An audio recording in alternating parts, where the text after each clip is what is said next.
Good morning. Corporate റെഗുലേഷൻസിലത്തെ management of companies എന്ന ചാപ്റ്ററിലത്തെ അടുത്ത ക്ലാസ്സിലേക്ക് നമുക്ക് കടക്കാം. കഴിഞ്ഞ ക്ലാസ്സിൽ നമ്മൾ ഡിസ്കസ് ചെയ്തിട്ടുണ്ട് സെബീനെ കുറിച്ചിട്ടായിരുന്നു. Securities and exchange board of India നമ്മുടെ സ്റ്റോക്ക് എക്സ്ചേഞ്ചിൻ്റെ ഫങ്ഷൻസ് ഒക്കെ കൺട്രോൾ ചെയ്യാനായിട്ട്, മോണിറ്റർ ചെയ്യാനായിട്ട് എസ്റ്റാബ്ലിഷ് ചെയ്ത ഒരു ലീഗൽ പ്രൊവിഷൻസ് അല്ലെങ്കിൽ ലീഗലി കോൺസ്റ്റിറ്റ്യൂട്ട് ചെയ്ത ഒരു ബോർഡാണ് സെബി എന്ന് പറയുന്നത്.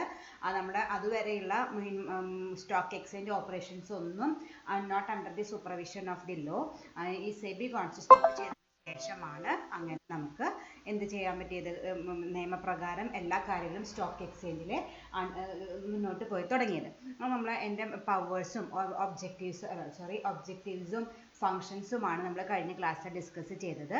ഇനി അതിൻ്റെ കണ്ടിന്യൂവേഷൻ ക്ലാസ്സിലേക്ക് നമുക്ക് കടക്കാം. ഇന്ന് നമ്മൾ ഡിസ്കസ് ചെയ്യാൻ പോകുന്ന ആദ്യത്തെ ടോപ്പിക് എന്ന് പറയുന്നത് പവേഴ്സ് ഓഫ് സെബി ആണ്. കഴിഞ്ഞ ദിവസം നമ്മൾ ഡിസ്കസ് ചെയ്ത ഫങ്ഷൻസ് ആയിരുന്നു. ഇന്ന് നമ്മൾ നോക്കുന്നത് എന്തെല്ലാമാണ് സെബിയുടെ പവേഴ്സ് എന്തൊക്കെയാണെന്ന് നമുക്ക് നോക്കാം.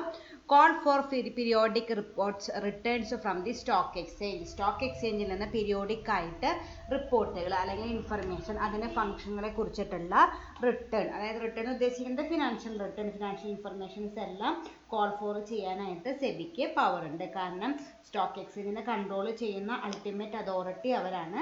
അപ്പോൾ അവർക്ക് എന്ത് ഇൻഫർമേഷൻ നമ്മൾ ചോദിച്ചാലും സ്റ്റോക്ക് എക്സ്ചേഞ്ച് അത് പ്രൊവൈഡ് ചെയ്യണം. അപ്പോൾ അതാണ് ഒന്നാമത്തെ പവറായിട്ട് പറയുന്നത്, call for periodic returns from the stock exchange. Next is call any explanation relating to the affairs of the exchange or members from the recognised stock exchange. അതുപോലെ എന്തെങ്കിലും ഈ സ്റ്റോക്ക് എക്സ്ചേഞ്ചിൻ്റെ ഫംഗ്ഷനിനെ കുറിച്ചിട്ടും അല്ലെങ്കിൽ അതിൻ്റെ മെമ്പേഴ്സിൻ്റെ പെർഫോമൻസിനെ കുറിച്ചിട്ടുമൊക്കെ എന്തെങ്കിലും ക്ലാരിഫിക്കേഷൻ സെബി ചോദിച്ചാൽ അതിനും മറുപടി പറയാനും നമ്മൾ ബാധ്യസ്ഥരാണ്. അപ്പം അങ്ങനെ എന്തെങ്കിലും ക്ലാരിഫിക്കേഷൻ ആർക്ക് ചോദിക്കാനുള്ള പവറുണ്ട്? സെബിക്ക് ചോദിക്കാനുള്ള പവറുണ്ട്. ഏതെങ്കിലും ഒരു സ്റ്റോക്ക് എക്സ്ചേഞ്ച് പ്രോപ്പറായിട്ട് ഫങ്ഷൻ ചെയ്യുന്നില്ല എന്ന് സെബിക്ക് തോന്നിയാലും, അല്ലെങ്കിൽ അതിലത്തെ മെമ്പേഴ്സ്, നമ്മൾ കഴിഞ്ഞ ദിവസം പഠിച്ചു, ബ്രോക്കേഴ്സ് ഉണ്ട്, സബ് ബ്രോക്കേഴ്സ് ഉണ്ട്, ഏജൻസ് ഉണ്ട്, മെർച്ചൻ്റ് ബാങ്ക്സ് ഉണ്ട്, അങ്ങനെ പല ആൾക്കാരും ഉണ്ട് അതിൻ്റെ ഇടയിൽ ഇൻ്റർമീഡിയറ്റ് ആയിട്ട്. അവരുടെ ഫങ്ഷനിങ്ങിലും എന്തെങ്കിലും ഇൻഫർമേഷൻ കോൾ ഫോർ ചെയ്യാനുള്ള ഒരു ഫെർദർ ക്ലാരിഫിക്കേഷൻ ചോദിക്കാനുള്ള റൈറ്റ് അല്ലെങ്കിൽ പവർ സെബിക്കുണ്ട്. അതാണ് അടുത്ത പവറായിട്ട് പറയുന്നത്. Then to compel companies to list their shares. അതുപോലെ നമ്മൾ പഠിച്ചിട്ടുണ്ട് ലിസ്റ്റിംഗ് ഓഫ് ഷെയർസ്. നമ്മൾ കമ്പനികൾ സ്റ്റോക്ക് എക്സ്ചേഞ്ചിൽ ലിസ്റ്റ് ചെയ്യണം, അത് നിർബന്ധിക്കും അവർ. നിർബന്ധമായിട്ടും നിങ്ങൾ സ്റ്റോക്ക് എക്സ്ചേഞ്ചിൽ ലിസ്റ്റ് ചെയ്യണമെന്ന് ആര് പറയും? സെബി നമ്മളോട് പറയും.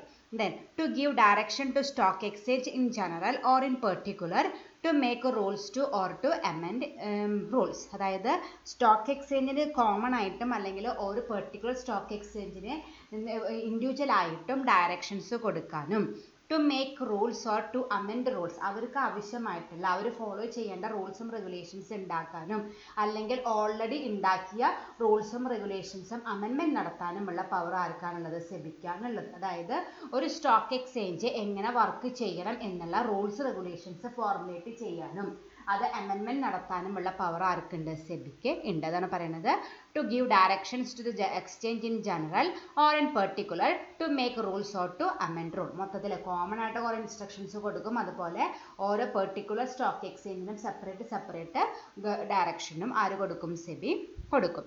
Then to supersede the governing body of the stock exchange. നമ്മൾ കഴിഞ്ഞ ദിവസം പഠിച്ചതാണ് സ്റ്റോക്ക് എക്സ്ചേഞ്ചിനെ ഗവേൺ ചെയ്യുന്ന ഒരു റെക്കഗ്നൈസ്ഡ് ലീഗൽ ബോഡി ആണ് എന്ന് പറയുന്നത് സെബി എന്ന് പറയുന്നത്. അപ്പോൾ ആ സ്റ്റോക്ക് എക്സ്ചേഞ്ചിൻ്റെ അണ്ടറിൽ വരുന്ന എല്ലാ സ്റ്റേക്ക് ഹോൾഡേഴ്സിൻ്റെയും ഇൻട്രസ്റ്റ് പ്രൊട്ടക്റ്റ് ചെയ്യുന്നുണ്ട് എന്ന് ഉറപ്പുവരുത്താനായിട്ടുള്ള ഒരു ലീഗൽ അല്ലെങ്കിൽ സ്റ്റാറ്റ്യൂട്ടറി ബോഡിയാണ് എന്ന് പറയുന്നത് സെബി എന്ന് പറയുന്നത്.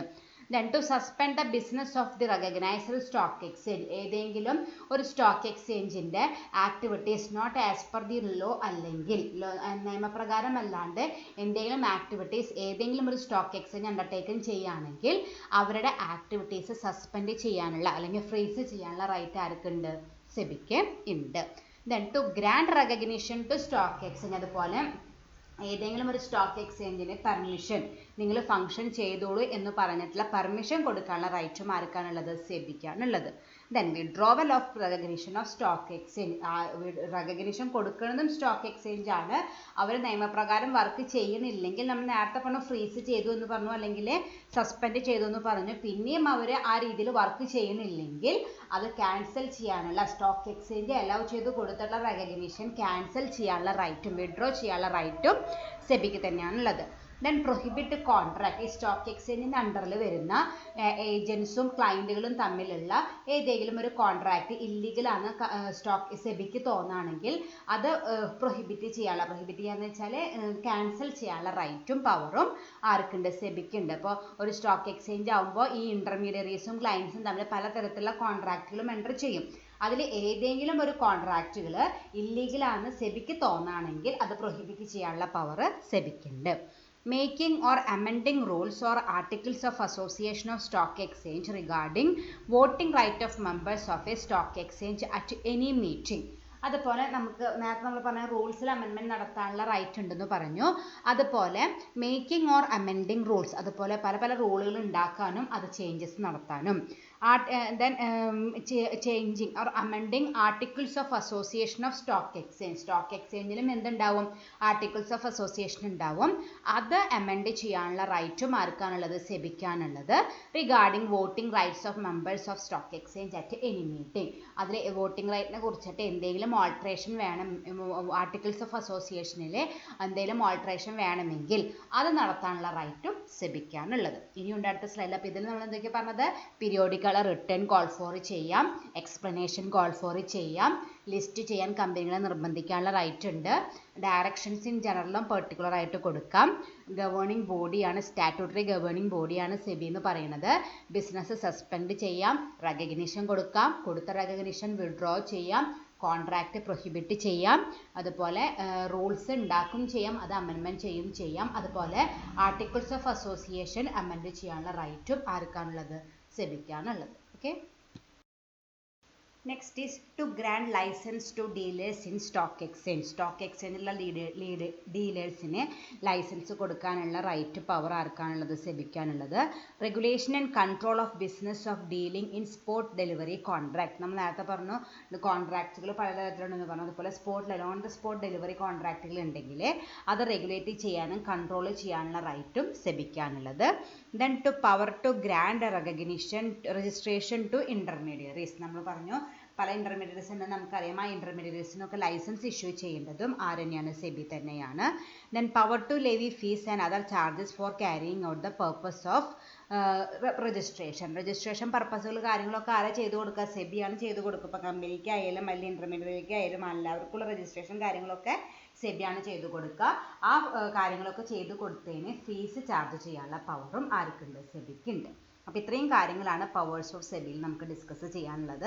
കുറച്ചധികം പോയിന്റ് കഴിഞ്ഞ സ്ലൈഡിൽ നമ്മൾ ഡിസ്കസ് ചെയ്തു. ഇതിൽ നമ്മൾ 4 പോയിന്റാണ് ഡിസ്കസ് ചെയ്തത്. ഡീലേഴ്സിന് ലൈസൻസ് കൊടുക്കുക, അതുപോലെ ഇൻ്റർമീഡിയറീസിന് രജിസ്ട്രേഷൻ കംപ്ലീറ്റ് ചെയ്ത് കൊടുക്കുക, സ്പോട്ട് ഡെലിവറി കോൺട്രാക്ട് റെഗുലേറ്റ് ചെയ്യും കൺട്രോൾ ചെയ്യും ചെയ്യുക, അതുപോലെ ഈ പറഞ്ഞ ഫങ്ഷൻസ് അല്ലെങ്കിൽ ഡ്യൂട്ടീസ് ഒക്കെ പെർഫോം ചെയ്യുന്നതിന് ഫീസ് ചാർജ് ചെയ്യാനുള്ള പവറും സെബിക്ക് ഉണ്ട്. ഓക്കെ, ഇമ്പോർട്ടൻ്റ് ആണ്. പവേഴ്സ് ഓഫ് സെബി കൃത്യമായിട്ട് പഠിച്ചു വയ്ക്കാം. Next is departments. SEBI securities and exchange board of ഇന്ത്യയുടെ ഡിഫറെൻറ്റ് ഡിപ്പാർട്ട്മെൻറ്റ്സിനെ കുറിച്ച് ജസ്റ്റ് ഒന്ന് നോക്കണം. മെയിനായിട്ടും 6 ഡിപ്പാർട്ട്മെൻറ്റ്സ് ആണ് ഇതിലുള്ളത്. First one is primary market department. വേർഡിൽ നിന്ന് നമുക്കറിയാം എന്താണ് ഡീൽസ് വിത്ത് പ്രൈമറി മാർക്കറ്റ്. നിങ്ങൾ പ്രൈമറി മാർക്കറ്റും സെക്കൻഡറി മാർക്കറ്റും അറിയാമെന്ന് വിചാരിക്കുന്നു. പ്രൈമറി മാർക്കറ്റ് എന്ന് വെച്ചാൽ ഫസ്റ്റ് ടൈമാണ് നമ്മൾ ഷെയർസ് ഇഷ്യൂ ചെയ്യണമെന്ന് വെച്ചാൽ അത് ഡീൽ ചെയ്യുന്ന മാർക്കറ്റാണ് പ്രൈമറി മാർക്കറ്റ് എന്ന് പറയുന്നത്. സെക്കൻഡറി മാർക്കറ്റ് എന്ന് പറഞ്ഞാൽ ഓൾറെഡി ഇഷ്യൂ ചെയ്ത ഷെയറുകളുടെ ട്രാൻസാക്ഷൻസ് നടക്കുന്ന മാർക്കറ്റാണ് സെക്കൻഡറി മാർക്കറ്റ് എന്ന് പറയുന്നത്. ക്ലിയർ ആയില്ലേ? പ്രൈമറി മാർക്കറ്റ് എന്ന് വെച്ചാൽ ഇപ്പോൾ ഞാനിപ്പോൾ ഒരു കമ്പനി തുടങ്ങി ആദ്യമായിട്ടാണ് ഞാൻ ഷെയർ ഇഷ്യൂ ചെയ്യാൻ പോകണമെന്ന് വെച്ചാൽ അത് ഏത് മാർക്കറ്റിലായിരിക്കും? പ്രൈമറി മാർക്കറ്റിലായിരിക്കും. അതേസമയം ഞാൻ കമ്പനിയൊക്കെ തുടങ്ങിയിട്ട് 10-20 കൊല്ലമായി. എൻ്റെ ഷെയറുകളിൽ ഓൾറെഡി ഞാൻ ഇഷ്യൂ ചെയ്തിട്ടുള്ളതാണ്. അതിൻ്റെ ട്രാൻസാക്ഷൻസ് നടക്കുന്ന മാർക്കറ്റാണ് സെക്കൻഡറി മാർക്കറ്റ്. ഇനി അതിലത്തെ അപ്പോൾ ഞാൻ ജസ്റ്റ് ഒന്ന് പറഞ്ഞെന്നുള്ളൂ. ഒന്നാമത്തെ ഡിപ്പാർട്ട്മെൻറ്റ് ഏതാണ്? Primary market department. It deals with the policy matters and regulatory issues relating to primary market, registration, portfolio services, self-regulatory organizations, market intermediaries and redressal of grievances. ഒരു primary മാർക്കറ്റിന് related ആയിട്ടുള്ള എല്ലാ ഡീലിങ്സും handle ചെയ്യുന്ന department ആണ് primary market department. അതിലത്തെ കുറേ activities ആണ് പറയുന്നത്. Registration ഉണ്ട്, പോർട്ട്ഫോളിയോ മാനേജ്മെന്റ് സർവീസസ് ഉണ്ട്, സെൽഫ് റെഗുലേറ്ററി ഓർഗനൈസേഷൻസിനെ കൺട്രോൾ ചെയ്യണം, മാർക്കറ്റ് ഇന്റർമീഡിയറ്റ്സിനെ കൺട്രോൾ ചെയ്യണം, റിഡ്രസൽ ഓഫ് ഗ്രീവൻസസ് കംപ്ലൈൻസ് ഒക്കെ ഹാൻഡിൽ സെറ്റിൽമെന്റ് നടത്തി കൊടുക്കണം. ഓക്കെ, ഈ കാര്യങ്ങളൊക്കെ ചെയ്യുന്ന സെബിയുടെ അണ്ടറിൽ വരുന്ന ഡിപ്പാർട്ട്മെന്റ് ആണ് primary market department. Okay, second one is secondary market department. Look after the policies and regulations of the secondary market. നേരത്തെ നമ്മൾ പറഞ്ഞു policies and regulations of the primary market ആണ് primary market ഡിപ്പാർട്ട്മെന്റിന്റെ അണ്ടറിൽ വരുന്ന ഡ്യൂട്ടീസ് എന്ന് പറഞ്ഞു. അതുപോലെ ഇതിൽ എന്താണ് സെക്കൻഡറി മാർക്കറ്റിന്റെ പോളിസീസും റെഗുലേഷൻസും ഒക്കെ ഡീൽ ചെയ്യലാണ് സെക്കൻഡറി മാർക്കറ്റ് ഡിപ്പാർട്ട്മെന്റിന്റെ മെയിൻ ഡ്യൂട്ടി ആയിട്ട് പറയുന്നത്. And administration of major stock exchanges and matters relating with it. അതുപോലെ സ്റ്റോക്ക് എക്സ്ചേഞ്ചിൻ്റെ അഡ്മിനിസ്ട്രേഷനും ആ സ്റ്റോക്ക് എക്സ്ചേഞ്ച് റിലേറ്റഡ് ആയിട്ടുള്ള ആക്ടിവിറ്റീസും ഒക്കെ കൺട്രോൾ ചെയ്യുന്നത് ഏത് ഡിപ്പാർട്ട്മെന്റ് ആണ്? സെക്കൻഡറി മാർക്കറ്റ് ഡിപ്പാർട്ട്മെന്റ് ആണ്. Okay, secondary market activities control ചെയ്യണം, അതോടൊപ്പം തന്നെ സ്റ്റോക്ക് എക്സ്ചേഞ്ചിൻ്റെ ആക്ടിവിറ്റീസും കൺട്രോൾ ചെയ്യുന്ന ഡിപ്പാർട്ട്മെന്റ് ആണ് secondary market department. That is the second department. And the third one is the issue management and intermediaries department. മൂന്നാമത്തെ department ആണ് issue management and intermediaries department. Examining all prospectus and letters of offer for public issue, right issue, coordinating with the primary market policy, registration, regulation and monitoring of the issues related with intermediaries. Okay, എന്തൊക്കെ വരുന്നുണ്ട്?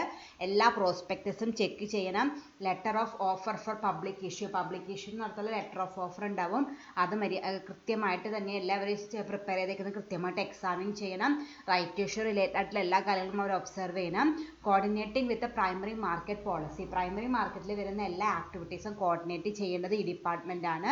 then അതിൻ്റെ registration, regulation, monitoring of issues related to the ഇന്റർമീഡിയറീസിൻ്റെ registration, regulation, അവരുടെ activities monitor ചെയ്യുന്ന എല്ലാ ആക്ടിവിറ്റീസും ഏതാണ്? ഈ ഡിപ്പാർട്ട്മെന്റ് ആണ്. ഏത് ഡിപ്പാർട്ട്മെന്റ് ആണ്? Issue management and intermediary department. അതാണ് മൂന്നാമത്തെ ഡിപ്പാർട്ട്മെന്റ് ആയിട്ട് വരുന്നത്. ഓക്കെ, അപ്പോൾ അവരുടെ മെയിൻ ഡ്യൂട്ടി എന്ന് പറയുന്നത് ഓരോ കമ്പനികളും ഇഷ്യൂ ചെയ്യുന്ന പ്രോസ്പെക്ടസും പബ്ലിക് ഇഷ്യൂ ഒക്കെ കൃത്യമായിട്ട് മോണിറ്റർ ചെയ്യുക, അതുപോലെ ഇന്റർമീഡിയറീസിന്റെ രജിസ്ട്രേഷനും അവരെ സൂപ്പർവൈസ് ചെയ്യുന്ന കാര്യങ്ങളൊക്കെയാണ് ഈ തേർഡ് ഡിപ്പാർട്ട്മെന്റിന്റെ മെയിൻ ഡ്യൂട്ടികളായിട്ട് വരുന്നത്. അപ്പോൾ നമ്മൾ 3 ഡിപ്പാർട്ട്മെന്റ് പഠിച്ചു.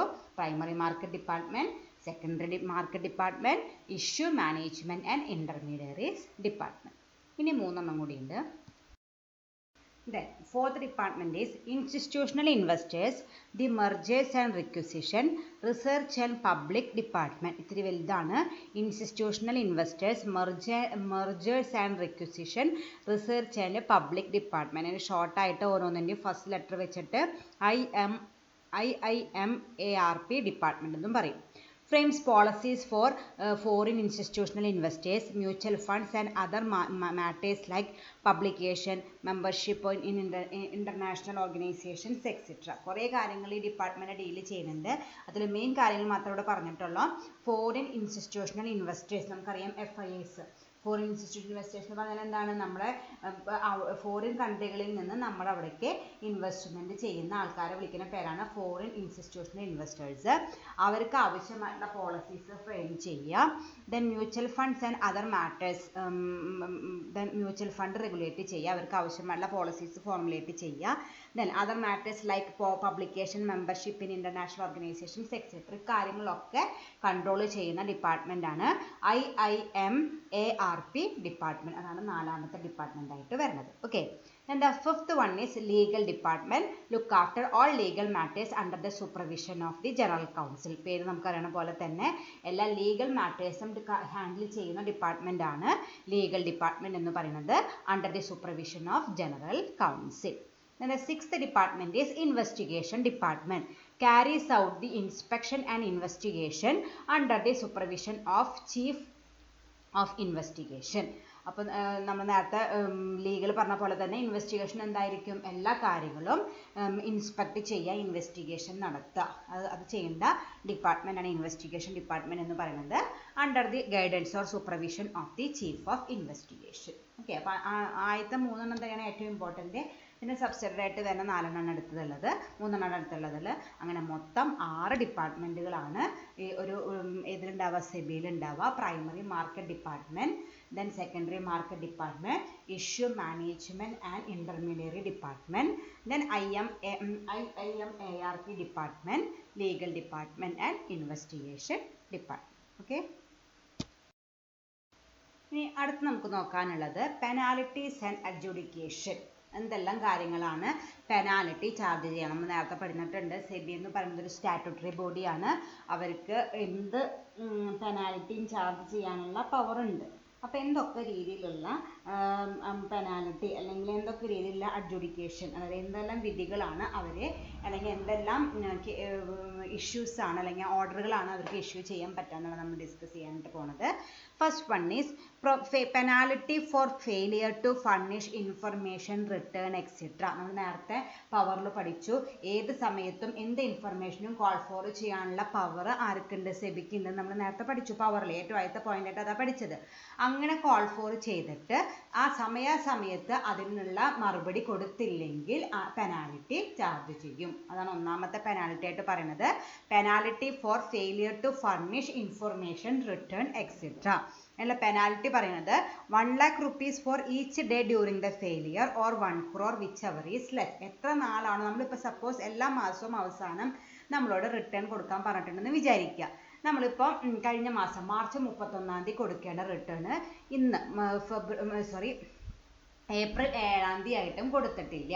അപ്പം നമ്മളൊരു വീഴ്ച വരുത്തി. അപ്പം എന്ത് ചെയ്യും? ഫെയിലിയർ വരുത്തിയത് കൊണ്ട് പെനാൽറ്റി ചാർജ് ചെയ്യും. എന്ന് തൊട്ടാണോ നമ്മൾ ഫെയിലിയർ വരുത്തിയത്? മാർച്ച് 31 കൊടുക്കേണ്ടതാണെന്ന് നമ്മൾ കൊടുത്തിട്ടില്ല. അപ്പോൾ നമ്മൾ 1 തൊട്ട് വീഴ്ച വരുത്തി. ഈ ദിവസം വരെ എത്ര നാളായിട്ടുണ്ട്? 7 ദിവസമായിട്ടുണ്ട്. നമ്മൾ 8 കൊടുക്കുകയാണെങ്കിൽ നമ്മൾ വീഴ്ച വരുത്തിയ 7 ദിവസത്തിൽ ഓരോ ദിവസത്തിനും 1 ലക്ഷം രൂപ വെച്ചിട്ട് നമ്മൾ എത്ര രൂപ കൊടുക്കേണ്ടി വരും? 7 lakh rupees കൊടുക്കേണ്ടതായിട്ട് വരും. Or 1 crore whichever is less. ചില ആൾക്കാർ അടുത്ത കാലത്തൊന്നും കൊടുത്തിട്ടുണ്ടാവില്ല. അപ്പോൾ അങ്ങനെ കൂടി ഒരു ദിവസം 1 ലക്ഷം രൂപ വെച്ചിട്ട് കുറേ എമൗണ്ട് ആയിട്ടുണ്ടാവും. അപ്പോൾ 2 ഓപ്ഷൻ ഉണ്ട്. ഒന്നില്ലെങ്കിൽ എത്ര നാളാണോ നമ്മൾ വീഴ്ച വരുത്തിയത്, ആ വീഴ്ച വരുത്തിയ ദിവസങ്ങളിൽ ഒരു ദിവസത്തിന് 1 ലക്ഷം രൂപ വെച്ചിട്ട് എത്ര എമൗണ്ട് വരും നോക്കുക. അല്ലെങ്കിൽ 1 കോടി, ഏതാണോ കുറവ് ആ ഒരു എമൗണ്ട് നമ്മൾ കൊടുക്കേണ്ടതായിട്ട് വരും. അതാണ് ഒന്നാമത്തെ പെനാൽറ്റി ആയിട്ട് പറയുന്നത്, penalty for failure to furnish information return etcetera.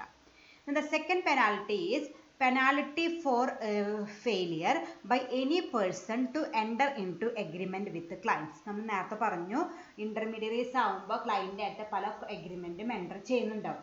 അതിലെന്തെങ്കിലും ഫെയിലിയർ വന്നാൽ, if any person who is registered as an intermediary and fails to enter into an agreement with his client, he shall be liable of 1 lakh rupees for each day during the failure or 1 crore whichever is less. Penalty നമ്മൾ നേരത്തെ പഠിച്ചത് same തന്നെയാണ്. Case എന്തെന്ന് പറയുകയാണെങ്കിൽ ലീഗലായിട്ട് register ചെയ്ത intermediaries അവരുടെ client ആയിട്ട് agreement enter ചെയ്യാതിരുന്നാൽ, അതിൽ വീഴ്ച വരുത്തിയാൽ അവർക്ക് പെനാൽറ്റി വരും. എത്ര നാളാണോ നമ്മൾ വീഴ്ച വരുത്തിയത് ആ പീരീഡിലേക്ക് ഒരു ദിവസത്തേക്ക് 1 lakh rupees വെച്ചിട്ട് ചാർജ് ചെയ്യും, അല്ലെങ്കിൽ 1 കോടി രൂപ, ഏതാണോ കുറവ് അത്രയ്ക്ക് പെനാൽറ്റി നമ്മൾ കൊടുക്കേണ്ടതായിട്ട് വരും. അതാണ് രണ്ടാമത്തെ പെനാൽറ്റി ആയിട്ട് പറയുന്നത്, penalty for failure by any person to enter into agreement with client. നമ്മൾ ക്ലയന്റ് ആയിട്ട് ഒരു എഗ്രിമെന്റിൽ എൻ്റർ ചെയ്യാൻ വീഴ്ച വരുത്തിയാൽ, എത്ര നാളത്തേക്കാണോ നമ്മൾ വീഴ്ച വരുത്തിയത് ആ നാളത്തേക്ക് ഒരു ദിവസത്തേക്ക് 1 ലക്ഷം രൂപ വെച്ചിട്ടോ അല്ലെങ്കിൽ 1 കോടി രൂപയോ, ഏതാണോ കുറവ് അത്രയ്ക്ക് പെനാൽറ്റി നമ്മൾ കൊടുക്കേണ്ടതായിട്ട് വരും. Okay, and the third one is penalty for the failure to redress investors grievances. അതുപോലെ നമ്മുടെ ഇൻവെസ്റ്റേഴ്സ് എന്തെങ്കിലും കംപ്ലൈന്റ് വന്നാൽ അത് നമ്മൾ എന്ത് ചെയ്ത് കൊടുക്കണം? സോൾവ് ചെയ്ത് കൊടുക്കണം.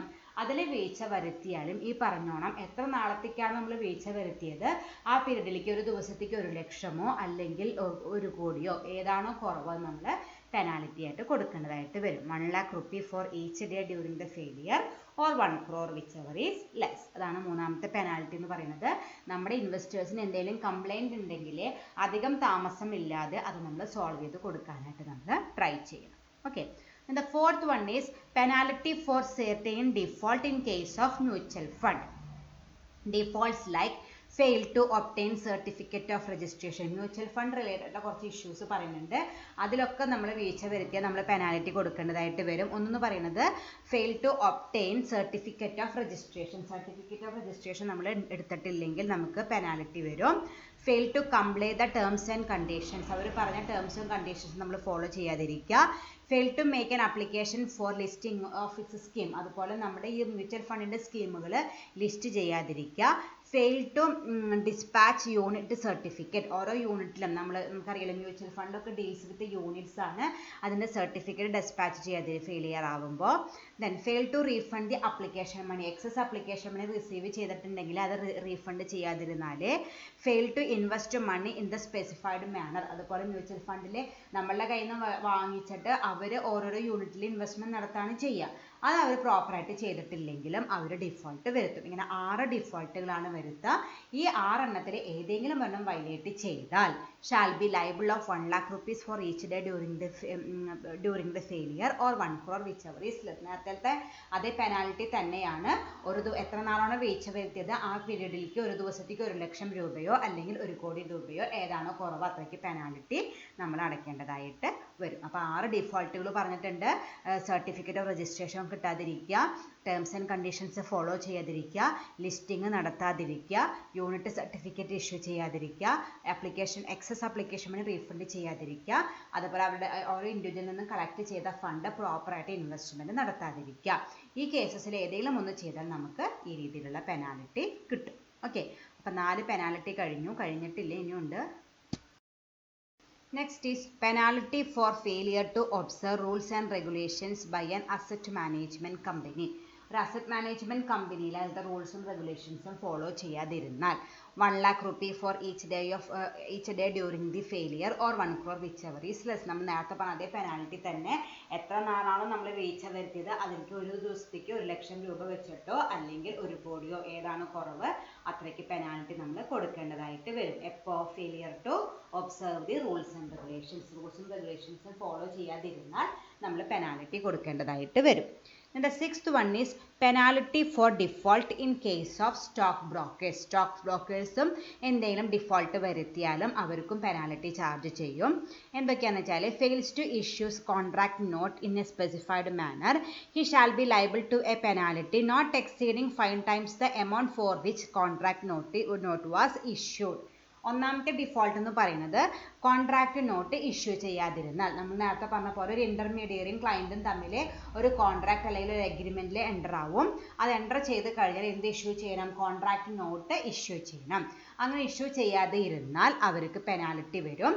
പെനാൽറ്റി വരുന്നത് 5 times the amount for which contract note was issued. എത്ര എമൗണ്ട് ആണോ, ഇപ്പോൾ സപ്പോസ് ഒരു 1 lakh rupeesൻ്റെ കോൺട്രാക്ട് നോട്ടാണ് ഇഷ്യൂ ചെയ്യണമെന്ന് വെച്ചാൽ അതിന് 5 ഇരട്ടി. ഇപ്പോൾ 1 lakhൻ്റെ 5 ഇരട്ടി എത്രയാണ്? 5 lakh rupees നമ്മൾ ഫൈൻ അടയ്ക്കേണ്ടതായിട്ട് വരും. അപ്പോൾ നമ്മളൊരു അഗ്രിമെൻറ്റ് ഉണ്ടാക്കി കഴിഞ്ഞാൽ ഉടനെ തന്നെ എന്ത് ഇഷ്യൂ ചെയ്യുക? കോൺട്രാക്ട് നോട്ട് ഇഷ്യൂ ചെയ്യുക, അല്ലെങ്കിൽ നമുക്ക് പെനാൽറ്റി വരും. അതാണ് ഇൻ്റർമീഡിയറ്റ് അല്ലെങ്കിൽ സ്റ്റോക്ക് ബ്രോക്കറിൻ്റെ ഭാഗത്തുനിന്ന് വരുന്ന ഒരു ഡിഫോൾട്ടായിട്ട് പറയുന്നത്. അടുത്തത് fail to make the payment to the investors within the specified period, he shall be liable of 1 lakh rupees for which the day during the failure or 1 crore whichever is less. അടുത്ത default എന്ന് പറയുന്നത് പറഞ്ഞ സമയത്ത് payment നടത്താതിരുന്നാൽ, നമുക്ക് ഇൻവെസ്റ്റേഴ്സിന് നമ്മൾ repayment ഒക്കെ പറഞ്ഞ സമയത്ത് നടത്താതിരുന്നാൽ നമ്മൾ നേരത്തെ പഠിച്ച അതേ പെനാൽറ്റി തന്നെ. എത്ര നാളാണോ നമ്മൾ ഫെയിലിയർ വരുത്തിയത് അതിൽ ഒരു ദിവസത്തേക്ക് 1 ലക്ഷം രൂപ വെച്ചിട്ടുള്ള എമൗണ്ടോ അല്ലെങ്കിൽ 1 കോടിയോ ഏതാണോ കുറവ് അത്രയ്ക്ക് നമ്മൾ എമൗണ്ട് ഓഫ് പെനാൽറ്റി നമ്മൾ പേയ്മെൻറ്റ് നടത്തേണ്ടതായിട്ട് വരും. ഓക്കെ, അപ്പോൾ 2 കേസസ് ആണ് സ്റ്റോക്ക് ബ്രോക്കേഴ്സ് റിലേറ്റഡ് ആയിട്ടുള്ളത്. ഒന്നെന്ന് പറയുന്നത് കോൺട്രാക്ട് നോട്ട് സമയത്ത് ഇഷ്യൂ ചെയ്യാതിരുന്നാൽ, രണ്ടാമെന്ന് പറയുന്നത് പേയ്മെൻറ്റ് ടു ഇൻവെസ്റ്റേഴ്സ് പ്രോപ്പർ ടൈമിൽ നടത്താതിരുന്നാലും അവർക്ക് 2 തരത്തിലുള്ള penalty charge. Okay, the 7th one is penalty for insider trading. Insider trading നമ്മൾ നേരത്തെ പഠിച്ചിട്ടുണ്ട്. എന്താണ് ഇൻസൈഡർ ട്രേഡിങ്? വളരെ ഹൈലി സെൻസിറ്റീവ് ആയിട്ടുള്ള അൺപബ്ലിഷ്ഡ് ഡീറ്റെയിൽസൊക്കെ വേറെ ഏതെങ്കിലും ഒരു ഔട്ട്സൈഡർക്ക് നമ്മൾ മറച്ചു കൊടുക്കുകയാണെങ്കിൽ അതിനെ വിളിക്കുന്ന പേരാണ് ഇൻസൈഡർ ട്രേഡിംഗ്. നമ്മൾ ഹൈലി കോൺഫിഡൻഷ്യൽ ആയിട്ട് മെയിൻറ്റെയിൻ ചെയ്യുന്ന ഏതെങ്കിലും ഒരു ഇൻഫർമേഷൻ നമ്മൾ ലീക്ക് ഔട്ട് ചെയ്താൽ നമുക്ക് വരുന്ന ആ ഒരു ആക്ടിവിറ്റി, അങ്ങനെ ചെയ്യുന്ന ഒരു ആക്ടിവിറ്റിനെ വിളിക്കുന്ന പേരാണ് ഇൻസൈഡർ ട്രേഡിംഗ് എന്ന് പറയുന്നത്. അങ്ങനെ നമ്മൾ ചെയ്താൽ നമുക്ക് വരുന്ന പെനാൽറ്റി എന്താണെന്ന് വെച്ചാൽ liable to a penalty of ₹25 crore or 3 times the amount of profit of insider trading whichever is higher. ഒന്നില്ലെങ്കിൽ 25 കോടി പെനാൽറ്റി കൊടുക്കണം, അല്ലെങ്കിൽ ഇങ്ങനെ ഒരു ഇൻസൈഡർ ട്രേഡിംഗ് നടത്തിയിട്ട് നമുക്ക് കിട്ടിയ ലാഭത്തിൻ്റെ 3 times. ഒരു 1,00,000 രൂപയാണ് നമുക്ക് ലാഭം കിട്ടിയെന്ന് വെച്ചാൽ അതിൻ്റെ 3 times എന്ന് പറഞ്ഞാൽ 3,00,000 രൂപ. ഏതാണോ കൂടുതൽ, ഇത്ര നാളെ നമ്മൾ എന്താ പറയാറ്, വിച്ചവർ ഇസ് ലെസ് ആണ്, ഏതാണോ കുറവ് അത് കൊടുത്താൽ മതി. പക്ഷേ ഈ ഒരു കേസിൽ എന്താണ്, ഏതാണോ കൂടുതൽ, ഒന്നില്ലെങ്കിൽ 25 കോടി, അല്ലെങ്കിൽ നമുക്ക് ഈ രീതിയിൽ ഇൻസൈഡർ ട്രേഡിംഗ് നടത്തി കഴിഞ്ഞതിന് ശേഷം നമുക്ക് ഏൺ ചെയ്ത പ്രോഫിറ്റിൻ്റെ 3 times, ഇതിൽ ഏതാണോ കൂടുതൽ അത് നമ്മൾ പെനാൽറ്റി ആയിട്ട് കൊടുക്കേണ്ടതായിട്ട് വരും. ഓക്കെ, അപ്പോൾ നമ്മൾ 3 ടൈപ്പ് ഓഫ് പെനാൽറ്റി ഇതിലും പഠിച്ചു.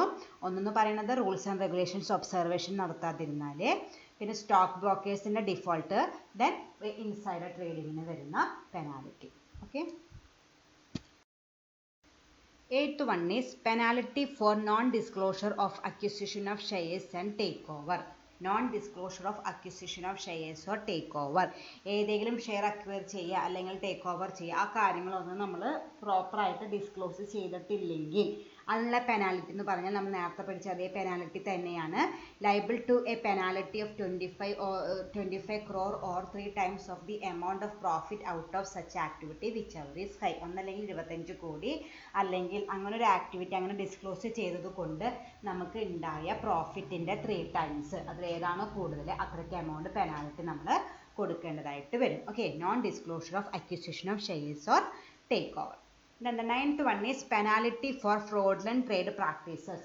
Unfair trade practices എന്നൊക്കെ പറയില്ല, അതുപോലത്തെ തന്നെ എന്തെങ്കിലും എത്തിക്കൽ അല്ലാത്ത ഏതെങ്കിലും ആക്ടിവിറ്റീസ് അണ്ടർടേക്കൻ ചെയ്യുകയാണെങ്കിൽ liable to a penalty of 25 crore or 3 times the amount of profit out of such activity whichever is higher. ഒന്നല്ലെങ്കിൽ 25 കോടി, അല്ലെങ്കിൽ ആ ഒരു ആക്ടിവിറ്റിയിൽ നിന്ന് നമുക്ക് ഉണ്ടാക്കിയ പ്രോഫിറ്റിൻ്റെ 3 times ഏതാണോ കൂടുതൽ നമ്മൾ പെനാൽറ്റി കൊടുക്കേണ്ടതായിട്ട് വരും.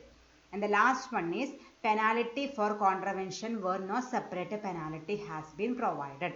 ഈ പറഞ്ഞ പെനാൽറ്റികളൊന്നും നമ്മൾ പ്രോപ്പറായിട്ട് പേയ്മെൻറ്റ് നടത്തിയിട്ടില്ലെങ്കിൽ, ഇപ്പോൾ നമ്മൾ 9 കേസസ് പറഞ്ഞല്ലോ ഇത്ര എമൗണ്ട് ഒക്കെ പെനാൽറ്റി കൊടുക്കണമെന്ന്, ആ പെനാൽറ്റി കൊടുത്തില്ലെങ്കിൽ നമുക്ക് അതിന് മുകളിൽ വേറെ പെനാൽറ്റി ചാർജ് ചെയ്യും.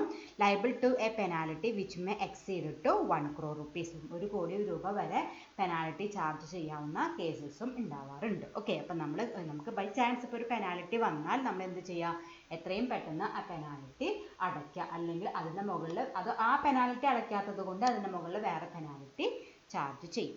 അപ്പം അങ്ങനെ മൊത്തം 10 പെനാൽറ്റികൾ ചാർജ് ചെയ്യാനുള്ള പവറും റൈറ്റും ആർക്കുണ്ട്, സെബിക്കുണ്ട്. അപ്പോൾ കൃത്യമായിട്ട് ഈ പറഞ്ഞ കാര്യങ്ങളൊക്കെ പ്രോപ്പറായിട്ട് ചെയ്താൽ, ഒക്കെ ഫെയിലിയർ കൊണ്ടാണ് ഉണ്ടാവുന്നത്, അപ്പം അങ്ങനെ ചെയ്യാതെ പ്രോപ്പറായിട്ട് പങ്ക്ച്വലായിട്ട് കാര്യങ്ങൾ ചെയ്താൽ നമുക്ക് ഈ പെനാൽറ്റി ഒക്കെ ഒഴിവാക്കാനായിട്ട് പറ്റും. Okay, thank you.